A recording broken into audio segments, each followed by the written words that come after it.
in association with Kutumb app. अनेक ग्रुपों से पाइए छुटकारा, आपके संगठन का अपना ऐप कुटुंब ऐप। फटाक खबरें सिर्फ 30 सेकंड में डाउनलोड कीजिए तक ऐप। देखिए, अगर प्रशासन की बात में दम है तो प्रशासन हमको अरेस्ट कर ले, आंदोलन खत्म हो जाना चाहिए। लेकिन जिस दिन प्रशासन अरेस्ट कर ले, ये आंदोलन और उग्र हो जाएगा। एक ये समस्या है। दूसरा ये है कि हम लोग पिछले 3 साल से चेता रहे थे कि ये गलत हो रहा है, गलत हो रहा है, गलत हो रहा है। लेकिन आरआरबी इस कदर बेवकूफ़ी करेगी, ये हिंदुस्तान के किसी को नहीं पता था। उनके आगे एक समस्या थी कि उन्होंने एक इंटरमीडिएट के लड़कों को और ग्रेजुएशन के लड़कों को एक कॉमन एग्जाम दिया, पेपर दिया सॉल्व करने के लिए। जेन्युइन है, ग्रेजुएशन वालों को फायदा होगा। और एक गलती क्या किया, जो ग्रेजुएशन वाला है उसको एक लड़के को 3-4 जगह उसको रिजल्ट दे दिया गया। आरआरबी के लोग जमीन पे है ही नहीं है, धरातल पे ही नहीं है। हम कभी कभी सोचते हैं तो हम कहते हैं कोई इतना बेवकूफ कैसे हो सकता है। एक नॉर्मलाइजेशन का दिक्कत है। एक लड़का 70 नंबर पाया है, उसका 92 हो जा रहा है, और कोई 70 नंबर पाया, उसका 50 नंबर हो जा रहा है। वो कहना है कि ये एक दैवीय शक्ति है जो इसे कर रही है। मतलब उनका कहना साइंटिफिक फॉर्मूला है। तो लड़कवा बैल नहीं है, अब वो माथा पीट रहा है कौन वैज्ञानिक है। तो आरआरबी में एक से एक वैज्ञानिक बैठा है जो जन्म नहीं लिया है, अवतार लिया है। किस लिए? बर्बाद करने के लिए करियर। हमारे साथ खास बातचीत करने के लिए लोकप्रिय शिक्षक खान सर हैं। खान सर आज हमारे साथ इस वक्त इसलिए मौजूद हैं क्योंकि बिहार में कहें कि क्योंकि अब पटना से ये आंदोलन जो है आरआरबी एनटीपीसी के तमाम अभ्यर्थी जो परिणाम से नाराज हैं वो अब पटना से बाहर भी प्रदर्शन कर रहे हैं। उन छात्रों की नाराजगी से एक लिंक जो है खान सर की तरफ जोड़ा जा रहा है। एक सवाल उठाया गया है प्रशासन की तरफ से कि खान सर माफिया की भूमिका में हैं और वही छात्रों को उग्र कर रहे हैं, वही छात्रों को रास्ता दिखा रहे हैं और कह रहे हैं कि आप अब सड़क पर जाइए। खान सर, इतना बड़ा आरोप लग रहा है आप पर, सबसे पहले तो आपकी टिप्पणी जानना चाहूंगी, ये प्रतिक्रिया क्या रहेगी प्रशासन ने जो ये बात कहा है? देखिए, अगर प्रशासन की बात में दम है तो प्रशासन हमको अरेस्ट कर ले, आंदोलन खत्म हो जाना चाहिए। लेकिन जिस दिन प्रशासन अरेस्ट कर ले, ये आंदोलन और उग्र हो जाएगा। एक ये समस्या है। दूसरा ये है कि हम लोग पिछले 3 साल से चेता रहे थे कि ये गलत हो रहा है, गलत हो रहा है, गलत हो रहा है। लेकिन आरआरबी इस कदर बेवकूफ़ी करेगी, ये हिंदुस्तान के किसी को नहीं पता था। उनके आगे एक समस्या थी कि उन्होंने एक इंटरमीडिएट के लड़कों को और ग्रेजुएशन के लड़कों को एक कॉमन एग्जाम दिया, पेपर दिया सॉल्व करने के लिए। जेन्युइन है, ग्रेजुएशन वालों को फायदा होगा। ग्रेजुएशन वालों का कट ऑफ गया है लगभग 74-73 इस टाइप का, अलग अलग बोर्ड के हिसाब से गया है। और इंटर वालों का कट ऑफ गया 100 में 96 नंबर। वो ऐसे मर गया वहाँ पे, उसको डबल मारे, आपने उसको कट ऑफ हाई रखा, उधर गया। और दूसरा, जिस पेपर को इंटर के लेवल का किए हैं ग्रेजुएशन वाला, वैसे उसमें हावी हो जाएगा। और एक गलती क्या किया, जो ग्रेजुएशन वाला है उसको एक लड़के को 3-4 जगह उसको रिजल्ट दे दिया गया। तो ये होता है फाइनल सिलेक्शन के दौरान कि आपका रिजल्ट, जैसे पीटी का एग्जाम होता है, वो आपको सिलेक्शन देने के लिए नहीं होता है, भीड़ कम करने के लिए होता है। वहाँ क्या मतलब बनता है कि आप स्टेशन मास्टर बनेंगे, कि आप ट्रैफिक अप्रेंटिस बनेंगे, या फिर आप कमर्शियल अप्रेंटिस बनेंगे। वहाँ क्या मतलब बनता है? वो तो भीड़ छाटने के लिए था।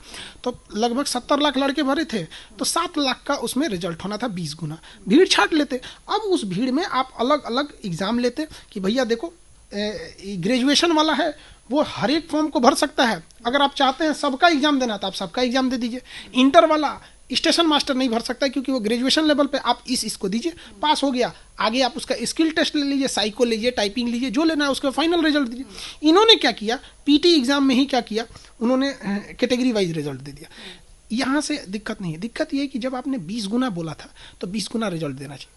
और ये एक बात बताता है कि आरआरबी के लोग जमीन पे है ही नहीं है, धरातल पे ही नहीं है। हम कभी कभी सोचते हैं तो हम कहते हैं कोई इतना बेवकूफ कैसे हो सकता है। 2019 में फॉर्म निकला, बहुत सारा ट्विटर, 8 बार आंदोलन चला तो हुआ यहाँ पर। 2022 में कितना बड़ा बेवकूफ है कि 2 जनवरी में कहता है कि 15 जनवरी को हम रिजल्ट देंगे और 15 फरवरी को एग्जाम ले लेंगे सेकेंड फेज का। ये बताइए, 1 महीना का गैप है। अब वो लड़का भी पढ़ रहा है जिसका रिजल्ट 100% कन्फर्म है, और वो भी पढ़ रहा है जिसका डाउट है। ठीक है, क्योंकि वो इस आड़ में है कि आप 20 गुना रिजल्ट देंगे, वो भी पढ़ रहा है। अगर आरआरबी जमीन पे रहती तो रिजल्ट थोड़ा पहले दे देती। जब आपको फरवरी में एग्जाम देना था, फरवरी में, तो आपको क्या करना चाहिए, नवंबर में एग्जाम रिजल्ट देना चाहिए, अक्टूबर में देना चाहिए। 6 महीना का गैप रखते तो केवल वही लड़के फॉर्म भरते, वही लड़के तैयारी करते जो पास होते। आप अंधकार में रखे हैं, और अंधकार में रख देख रहे हैं 25 दिन का फासला रख रहे हैं, 30 दिन का। ये दिखाता है कि ये धरातल पे है ही नहीं। एक 3 साल एग्जाम। दूसरा क्या हुआ कि जब एक नॉर्मलाइजेशन का दिक्कत है, एक लड़का 70 नंबर पाया है, उसका 92 हो जा रहा है, और कोई 70 नंबर पाया, उसका 50 नंबर हो जा रहा है। वो कहना है कि ये एक दैवीय शक्ति है जो इसे कर रही है, मतलब उनका कहना है साइंटिफिक फार्मूला है। तो लड़कवा बैल नहीं है, वो भी साइंटिफिक फार्मूला पढ़ता है, उसको न्यूटन का नियम पता है, उसको आइंस्टीन का पता है, उसको हर वैज्ञानिक का नियम पता है। लेकिन आरआरबी में जो वैज्ञानिक बैठे हैं उनका नियम उनको नहीं पता है। ये बताइए, एक लड़का पाया है 70, उसका हो गया है 90, दूसरा भी लड़का बना है 70, अब वो भी तैयारी में लगा है कि भाई मेरा भी 90 होगा, उसका 52 हो गया। अब वो माथा पीट रहा है कौन वैज्ञानिक है। तो आरआरबी में एक से एक वैज्ञानिक बैठा है, सब जो जन्म नहीं लिया है, अवतार लिया है। किस लिए? बर्बाद करने के लिए करियर। इस वजह से लड़के ये मनमानी को 2019 से देख रहे थे। अगर कोई पढ़ा लिखा इंसान होगा वो समझता है कि कोई भी आंदोलन अचानक नहीं होता है, उसकी पृष्ठभूमि पिछले 3-4 सालों से होती है। 1857 की भी क्रांति हुई तो उसकी पृष्ठभूमि पिछले 20 साल से तैयार हो रही थी। सब्र का बांध टूटते टूटते हम लोग कितना रोकेंगे लड़कों को? लड़का कह रहा है कि आप मिले हुए हैं, क्योंकि हम लोग तो चाहते हैं ना लॉ एंड ऑर्डर बरकरार रहे। तो हम लोग ने हाथ पीछे खींच लिया, हम लोगों ने आंदोलन नहीं कराया है।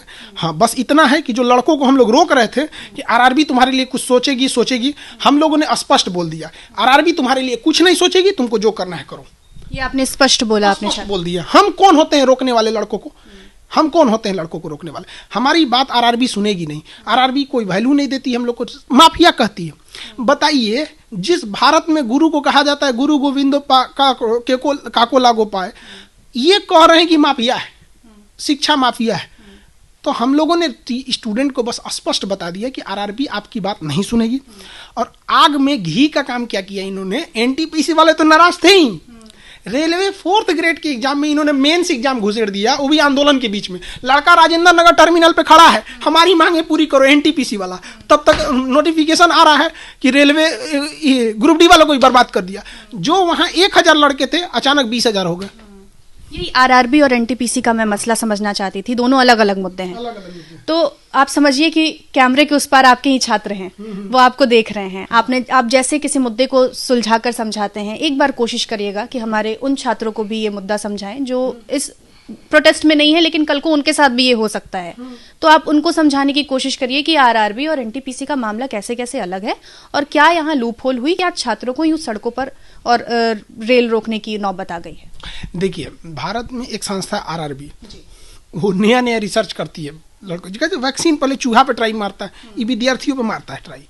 वो 2 तरह का एग्जाम लेता है, एक सीनियर लेवल का एग्जाम लेता है ग्रेजुएशन लेवल पे, एक मिडिल लेवल का एग्जाम लेता है इंटर लेवल पे, और एक लोअर लेवल का एग्जाम लेता है मैट्रिक लेवल पे। तो पहले ये तीनों एग्जाम अलग होती थी। आरआरबी ने सोचा एक काम करते हैं, कैसे बर्बाद किया जाए लड़कों को। उसने कहा कि एक काम करते हैं, जो मैट्रिक लेवल का एग्जाम होता है, जो 4th ग्रेड का होता है, पोर्टर्स वगैरह अलग अलग लेवल के एग्जाम जो होते हैं नीचे लेवल के, उसमें कहा पहले भी होता था एक सिंगल पेपर एग्जाम दीजिए और उसके बाद से अपना मेडिकल चेक फिट है तो आपका ज्वाइनिंग हो जाएगा। 19 में भी उसने यही कहा कि ठीक है, जो मैट्रिक पास है उनको हम ये फॉर्म भरवाएंगे और उसका पास हो जाएंगे तो हम आपको जॉब दे देंगे। 2022 में उसने अचानक बोल दिया ना 2 एग्जाम लेंगे। क्यों? कि लड़के ज्यादा हो गए। तो लड़के ज्यादा तो 2019 में ही ना फॉर्म भरे थे कि डेली फॉर्म भराता है, डेट खत्म हो गया। वो पगला को आज नींद खुला है। आज सोचिए कितना बड़ा बैल है वो, वहां पर उसको आज नींद खुला का 2 एग्जाम लेंगे, लड़का भड़क गया। अब बात करते हैं इंटर और ग्रेजुएशन का। पहले ग्रेजुएशन का अलग फॉर्म भरा जाता था, इंटर का अलग भरे। ई बकलोलवा दोनों को मिला दिया, कहा कि इससे रेलवे का पैसा बचेगा, टाइम बचेगा। अरे लड़का बर्बाद हो जाएगा, क्योंकि आप जब ग्रेजुएशन और इंटर को मिला रहे हैं तो आप क्वेश्चन या तो ग्रेजुएशन लेवल का फिट करेंगे तो भी मरा इंटर वाला, और अगर इंटर वाले पे भरे तो फायदा मरा ग्रेजुएशन, मरा यही पे। तो हर हाल में यही जाएगा। रेलवे करना हमको तो वैकेंसी भर जाएगी। अरे भैया, आपकी वैकेंसी भर जाएगी, लेकिन आपने जो पोस्ट इंटर के लिए था वो पोस्ट रख दिए ग्रेजुएशन वाले के लिए। अब वो वहां मन से काम नहीं करेगा। हमको आप दे दीजिएगा मैट्रिक के लड़कों को पढ़ाने के लिए या ABCD पढ़ाने के लिए, हम पढ़ा पाएंगे नहीं। तो वही हो गया कि वहां पर केवल ग्रेजुएशन वाले पहुंच रहे हैं। तो इंटर वाले कह रहे हैं हमको मार डाला रे तुम। इंटर का कट ऑफ कम जाना चाहिए, क्योंकि वो बच्चे जूनियर हैं, उन्हें मौका देना चाहिए। तो उसका कट ऑफ 100 में 96 नंबर, 100 में 100 कर देता, 4 नंबर किसके लिए छोड़ा। और जो ग्रेजुएशन है उनका 75 76 यही कट ऑफ है। तो एक इधर इंटर वाला मरा है और उधर जो मैट्रिक वाले हैं उनको अचानक मुड़ी खजुआ रहा था आरआरबी। ये का है शांत है सब। अच्छा एकरो बर्बाद करते हैं, 2 गो एग्जाम देगा तू, मेंस का एग्जाम। तो ये मेन मसला है, ये सीख रहा है आरआरबी। और आरआरबी की भी समस्या क्या है, आरआरबी के जितने अधिकारी हैं वो 1985-90 बैच के हैं। वो जमीन पर उतरे थे 1985 में, उसके बाद वो एकदम एसी वाला गाड़ी में ऐसे घूम रहा है, उसको पता नहीं चल रहा है 2022 है। मेन समस्या ये है। तो भगवान को भी ना मंदिर के गर्भगृह से निकाल के साल में एक बार टहलाया जाता है। ये लोग तो कभी निकलते नहीं हैं, विद्यार्थियों से मिलते नहीं हैं। ये अभी भी 1985 वाला फॉर्मूला अपना रहा है, टेलीफोन वाला जमाना है यहाँ पे। ये गड़बड़ किया यहाँ पर। आरआरबी का कहना है कि हम एक लड़के को एक ही रिजल्ट देंगे, पोस्ट देंगे। कौन तीर मारा है? दुनिया में कहीं पे भी एक आदमी एक ही नौकरी कर पाता है गवर्नमेंट पे। प्राइवेट होता है तो 2 जगह सुबह शाम मार देता है, लेकिन एक ही कर पाता है। तो कर नहीं, पहले ऐसा नहीं होता था। पहले रेलवे की समस्या देखिए कितना इंसों का दिमाग कम है। पहले मैट्रिक लेवल वालों का अलग एग्जाम होता था, इंटर वालों को अलग होता था, ग्रेजुएशन वालों को अलग होता था। लड़का जो ग्रेजुएशन किया है ना, ग्रेजुएशन का भी फॉर्म भरता था, और इंटर का भी भर देता था, और 10th का भी भर देता, और पास तीनों में हो जाता था। तो रेलवे को बुद्धि देखिए कितना कम है। कर रहा है कि देखिए वो ज्वाइन कर लेता था ग्रेजुएशन वाला, आई 2 छोड़ देता था, तो खाली रह जाता था। अरे बैल, खाली रह गया तो उसके पीछे तो वेटिंग लिस्ट वाला होगा ना, उसको प्रमोट कर दीजिए। ये जो मैट्रिक वाला खाली हुआ इसको प्रमोट कर दीजिए। रेलवे का जो टिकट बुक करते हैं ऐसा ही ना होता है कि बीमार पड़ गया तो क्या दिल्ली तक उसका सीटवा खाली जाता है, जो वेटिंग में, कंफर्म कर दीजिए। तो कह रहा है सर आप सही बोले हैं, ये हमको तो करना चाहिए, नहीं हुआ यहाँ पे हम लोग का। तो ये बकलवा ना उसीलिए मर्ज कर दिया सब, कि अब क्या होगा कि सबको एक के पे दौड़ाएंगे, लास्ट में तो कोनो एक के पहुंचेगा। तो रे बैल कहीं का, तो लास्ट में तो ग्रेजुएशन वाला पहुंचेगा। तो आपने तो मैट्रिक वाले को मार डाला, इंटर वाले को मार डाले, वो कहाँ जाएगा? तो देखिए 2 लोगों को जब मर्ज करना होता है तो सेम कैटेगरी के लोगों को मर्ज किया जाता है, अलग अलग कैटेगरी को नहीं मर्ज कर सकते हैं। आप गाय की रेस में गाय को दौड़ाइए ना, साहिवाल को दौड़ाइए, जर्सी गाय दौड़ाइए, होल्स्टीन दौड़ाइए, उसमें चीता घुसा के नहीं दौड़ा सकते। तो ये मेन समस्या है कि वो सीख रहा है। मुझे लगता है अब ये मुद्दा जो है लोगों को समझ आ गया होगा। मेरा दूसरा सवाल ये है खान सर कि जैसे कि अभी प्रोटेस्ट शुरू ही हुआ है और अब आप बता रहे थे, अभी बातचीत हो रही थी आपकी ये कि अब अन्य प्रदेशों तक ये जाएगा, उत्तर प्रदेश है, हरियाणा है, ये चुनाव होने वाले हैं इन राज्यों में, ये भी महत्वपूर्ण बात है। उत्तर प्रदेश की बात कर लेते हो, हाँ उत्तर प्रदेश में। तो सवाल ये उठता है कि रेलवे को इतना नुकसान हो रहा है, कई ट्रेनें रद्द हो गई हैं और फजीहत हो रही है सरकार की, वो अलग बात है। क्यों नहीं, मतलब क्या इच्छा शक्ति नहीं है कि ये पूरा मामला शांत हो जाए या सॉल्व हो जाए, या फजीहत पे आ गई है इसलिए सरकार अब पीछे नहीं हट सकती है? देखिए सरकार पीछे हट जाती है, सरकार को जनता के बीच में जाना होता है। ये जो अधिकारी होता है सब ना, ये ईगो पे ले लेता है किसी किसी बात को। हम बात किए हुए, हम देखें ईगो इन लोग का, हम कैमरा पे नहीं बोल सकते हैं क्योंकि उन लोग की भी मर्यादा है, हमको भी है, क्योंकि हमको कभी कभी मिलना भी होता है तो टोक देते हैं कि हाँ खान साहब ऐसे बोल रहे थे, सब बतिया खोल, तो हमको भी ध्यान रखना पड़ता है इस सब बात को। लेकिन समस्या क्या है कि जब बवाल होता है ना कहीं पे, जैसे ट्विटर पे बवाल हो रहा है, अभी फिजिकल प्रोटेस्ट हुआ है, अभी इलाहाबाद से 28 तारीख को इलाहाबाद से आंदोलन चालू कर रहे हैं सब लड़के सब। अब वहाँ तो खान सर नहीं है, लेकिन लड़के 28 को चालू कर देंगे सब वहाँ पे। तो रेल मंत्री पूछेंगे किससे? अधिकारियों से। ऐसा अपना गोलबंदी है इन लोग का। आरआरबी से पूछेंगे क्या गड़बड़ी किया है, कहाँ गड़बड़ किए हैं? वो टीचर माफिया है, स्टूडेंट माफिया है, ई माफिया है, हम ही शरीफ हैं, हम तो अवतार हैं, हम भगवान के एकदम लिए हैं, हम ही सही हैं, वो गड़बड़ है। मंत्री लोग जो होते हैं इन लोग का विभाग चेंज हो जाता है। अभी रेल मंत्रालय उठा के दे देगा रक्षा मंत्रालय में, कभी इन लोग, तो इन लोगों को टेक्निकल चीजें जो होती हैं वो नहीं पता होती है, इन्हें बताया जाता है। अब डिपेंड करता है, जो बताएगा ना वही गलती किया है। बीच भंवर में नैया डोले तो माझी पार लगाए, अब माझी जब नाय डुबाए उसे कौन बुझाए, कौन बचाए, ये कहा जाता है ना। तो ये ही गड़बड़ हो गया। एक आखिरी सवाल, क्योंकि आपकी भूमिका पर सवाल उठ रहा है कि खान सर की भूमिका है इसमें। खान सर ने बच्चों को राह दिखा दिया है, अब वही उन्होंने ही बच्चों को सड़क पर जाने के लिए कहा। क्या वाकई खान सर की भूमिका है, और अगर भूमिका है तो क्या, क्योंकि कई शिक्षक जो हैं वो सड़क पर हैं, क्या खान सर भी सड़क पर उतरेंगे बच्चों के साथ उन्हें समर्थन देने के लिए? देखिए ये परिस्थिति जन्य सवाल है। हम सड़क पे उतरेंगे तो बहुत दिक्कत हो जाएगा, क्योंकि अगल बगल के लोग भी आ जाएंगे, क्योंकि सबको पता है खान सर ऐसे पागल की तरह नहीं चिल्लाते हैं। हम तो ये भी कहते हैं जहां सरकार कुछ अच्छा काम करती है ना, तो सरकार के प्रवक्ता जितना अच्छा तरह से नहीं बता पाते हैं ना, उतना हम बता देते हैं। कई बार हमको वो लोग भी फोन करते हैं, खान सर आप इतना अच्छा बताएं, धन्यवाद है आप। लेकिन जब गलती करते हैं ना, तो विपक्ष जितना अच्छा से नहीं रगड़ता है ना, उतना अच्छा से हम भी रगड़ देते हैं। तो एक शिक्षक है, वो गोरा को गोरा कहेगा, काला को काला कहेगा, लीपा पोती हम लोग लोग को नहीं आता है, ना ही हम लोग मतलब मीडिया से हैं कि मतलब किसान कानून आया तो भी अच्छा, वापस आया तो भी अच्छा, ऐसा नहीं हो सकता है हम लोग के लिए। एक ये समस्या।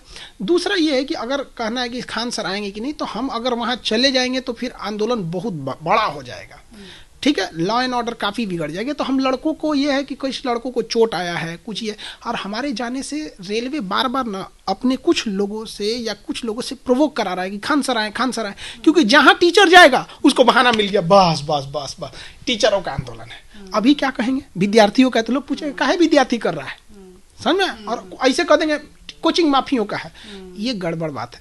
दूसरी एक और चीज है कि लड़के जेन्युइन मांग पे हैं, उनकी बात मान लीजिए, कोई समस्या नहीं होगा। आखिर लड़के मांग रहे हैं, आरआरबी पे सवाल उठा रहे हैं, डीआरडीओ पे नहीं उठाते हैं, अलग अलग संस्थाएं जो सही है उस पर कोई आवाज नहीं उठाता है।